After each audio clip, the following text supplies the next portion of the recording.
Hi friends, welcome back to our channel. So friends, మనకు రైతు భరోసాకు సంబంధించి మరొక లేటెస్ట్ అప్డేట్ అనమాట. కంప్లీట్ ఇన్ఫర్మేషన్ వీడియోలో తెలుసుకుందాం. ప్రతి ఒక్క సపోర్ట్ చేయండి, లైక్ చేయండి, కామెంట్ చేయండి. అలాగే మన ఛానల్ ఇంకా ఎవరైనా సబ్స్క్రైబ్ చేసుకొని వీడియో చూస్తుంటే వెంటనే సబ్స్క్రైబ్ చేసేసి వీడియోస్ చూడండి. అలాగే కొత్తగా చూస్తున్నారు కూడా మన ఛానల్ని సబ్స్క్రైబ్ చేసుకోండి. మరి ఇంకెందుకు ఆలస్యం, లెట్ స్టార్ట్ అవుట్ టాపిక్. అయితే మనకు కంప్లీట్గా అన్నదాతకు అండగా ఉంటామని నమ్మబలికిన కాంగ్రెస్ సర్కార్ గద్దెనెక్కిన నాటి నుండి రైతు భరోసాకు పాతరేస్తుందంటూ కూడా చూసుకోవచ్చు.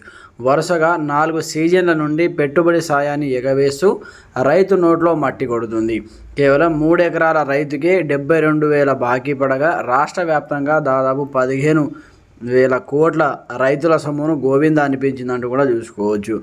ఎన్నికలప్పుడు మాత్రమే భరోసా కబుర్లు చెప్తూ మిగిలిన సమయంలో కర్షకులను అప్పుల ఊబిలోకి నెట్టేస్తున్న రేవంత్ సర్కార్ తీరుపై ఇప్పుడు పల్లె పల్లెన నిరాశన శాఖలు రాజుకుంటున్నాయి అంటూ కూడా చూసుకోవచ్చు. కాంగ్రెస్ రైతు భరోసా 4 సార్లు గోవింద అంటూ కూడా ఇక్కడ చూసుకోవచ్చు అనమాట. అయితే మనకు ఈ సీజన్తో కలిపి 4 సార్లు అన్నదాతకు ముంచినటువంటి రేవంత్ సర్కార్ అనమాట. రైతు భరోసా డబ్బులను ఈ సీజన్తో కలిపి 4 సార్లు ఎగ్గొట్టిన ప్రభుత్వం రాష్ట్ర వ్యాప్తంగా 70 లక్షల మంది రైతులకు 15,000 కోట్ల నామం అంటూ చూసుకోవచ్చు అనమాట. 2024 వానాకాలం, 2024-25 యాసంగి, 2025 వానాకాలం సీజన్ల రైతు భరోసా ఎగవేత, ఈ యాసంగి పెట్టుబడి సాయం పైన నీలి నీడలు ఈ లెక్కన ఒక్కో అన్నదాతకు భారీగా బాకీ పడ్డటువంటి ప్రభుత్వం అంటూ కూడా చూసుకోవచ్చు అనమాట. అయితే 3 ఎకరాలు ఉన్నటువంటి రైతుకు 72,000 బాకీ పడ్డది కాంగ్రెస్ ప్రభుత్వం. అప్పుల పాలవుతున్నటువంటి చిన్న సన్నకారు రైతులు ఎన్నికలు ఉంటేనే రైతు భరోసా అన్నట్టుగా సర్కారు తీరంటూ కూడా చూసుకోవచ్చు అనమాట. అయితే మనకు కంప్లీట్గా ఈ కాంగ్రెస్ గవర్నమెంట్కు శాతకాని గవర్నమెంట్ రైతులను ముప్పు తిప్పలు పెడుతుందన్నమాట. ఎందుకంటే మనకు ఎన్నికలు వచ్చినప్పుడే రైతు భరోసా ఇస్తామని తర్వాత చేతులు దులిపేసుకుంటున్న ఈ కాంగ్రెస్ ప్రభుత్వం, రేవంత్ ప్రభుత్వం అన్నమాట. చేతకాని ప్రభుత్వం ఇది. ఇప్పటి వరకు మనకు 2-3 సార్లు రైతు భరోసా డబ్బులను ఎగవేసిందంటూ కూడా చూసుకోవచ్చు అనమాట. ఇప్పుడు కూడా కంప్లీట్గా మనకు ఇప్పుడు వచ్చేటటువంటి ఈ రైతు భరోసా డబ్బులు 2025 డిసెంబర్ సంబంధించిన రైతు భరోసా డబ్బులను ఇప్పుడు వేసాం, అప్పుడు వేసాం, మున్సిపల్ ఎన్నికలు, సర్పంచ్ ఎన్నికలు, జడ్పీటీసీ అనుకుంటా ఇప్పటివరకు అయితే మనకు ఇంకా వేయలేదు. మనకి ఈ సంవత్సరంలో మళ్ళీ 2 సీజన్లకు సంబంధించి కూడా ఎగగొట్టే ప్రయత్నం అయితే చేస్తుందన్నమాట.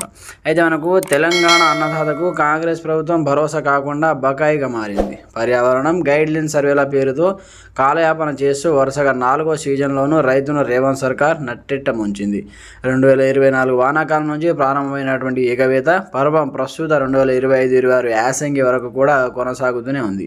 దీంతో ఒక్కో రైతుకు ప్రభుత్వం భారీగా బాకీ పడింది. మీరు పంపినటువంటి గణాంకాల ప్రకారం కేవలం 3 ఎకరాల భూమి ఉన్న రైతుకు మాత్రమే 72,000 బాకీ పడిందంటే రాష్ట్ర వ్యాప్తంగా రైతాంగం ఎంతటి ఆర్థిక సంక్షోభంలో ఉందో అర్థం చేసుకోవచ్చు అంటూ కూడా చూసుకోవచ్చు అనమాట. మరి ఈసారైనా రైతు భరోసా డబ్బులు వేస్తుందా లేదా? వేసేటట్టయితే కనిపిస్తలేదు ప్రభుత్వం. మీ యొక్క అభిప్రాయం కూడా కామెంట్ సెక్షన్లో తెలియజేయండి. మరి వేస్తుందా లేదా అనేది కూడా కింద కామెంట్ సెక్షన్లో తెలియజేయండి. అయితే మనకు కంప్లీట్గా ప్రభుత్వం అధికారంలోకి వచ్చిన నాటి నుండి నేటి వరకు జరిగిన సీజన్లను ఒక్కోసారి పరిశీలిస్తే ఎగవేత స్థాయిలో ఉందో అర్థమవుతుంది. ఏ స్థాయిలో ఎగవేత ఉందో అర్థమవుతుంది. 2024 వానాకాలం, 2024-25 యాసంగి సీజన్లలో రైతులకు నయా పైసా విధించలేదు. 2025 వానాకాలంలో హడావుడిగా కొంతమందికి వేసి మరికొంతమందికి మొండి చేయి చూపించింది. ఇప్పుడు ప్రస్తుత యాసంగి సీజన్ను ముగింపుకొని వస్తున్నటువంటి పెట్టుబడి సాయంపై నీలి నీడలు కమ్ముకున్నాయి. ఎన్నికలు ఉన్నప్పుడే హడావుడి చేసి మిగిలిన సమయాల్లో రైతులను గాలి కొనేస్తున్నటువంటి తీరుపై కర్షక లోకం ఆగ్రహం వ్యక్తం చేస్తున్నట్టు చూసుకోవచ్చు. రైతు సొమ్ము గోవింద. కేవలం 3 ఎకరాలున్న ఒక్క రైతుకే 72,000 బకాయి ఉంటే రాష్ట్ర వ్యాప్తంగా ఉన్న సుమారు 70 లక్షల మంది రైతులకు కలిపి దాదాపు 15,000 కోట్ల మేరకు నిధులు ఎగవేసినట్లు లెక్కలు చెబుతున్నాయి. చిన్నకారు అలాగే సన్నకారు రైతులు సాగు పెట్టుబడుల కోసం ప్రైవేట్ వడ్డీ వ్యాపారాలను ఆశ్రయించి అప్పుల ఊబిలో ఊరుకుపోతున్నారు. ఒకవైపు రుణమాఫీ అందక, మరోవైపు రైతు భరోసా రాక అన్నదాతలు దిక్కుచోదని స్థితిలో ఉన్నారు. బడ్జెట్ సాకులు చెప్తూ కాలయాపన చేస్తున్నటువంటి ప్రభుత్వం కార్పొరేట్ కంపెనీలకు మాత్రం రెడ్ కార్పెట్ వేస్తూ ఉండడం గమనార్హం. నిలదీయాల్సింది హక్కుగా రావాల్సిన రైతు భరోసా సొమ్ము ఎప్పుడు ఇస్తారని కాంగ్రెస్ నాయకులను గల్లాపట్టి అడగవలసిన సమయం ఆసన్నమైందని విశ్లేషకులు అభిప్రాయపడుతున్నారు. అడగనిదే అమ్మైనా పెట్టదు అన్నట్టుగా అడగనిదే అమ్మైన అన్నం పెట్టదు అన్నట్టుగా రైతులు తమ వాటా కోసం పోరాట బాట పట్టాల్సిందేనని క్షేత్రస్థాయిలో చర్చ నడుస్తుంది.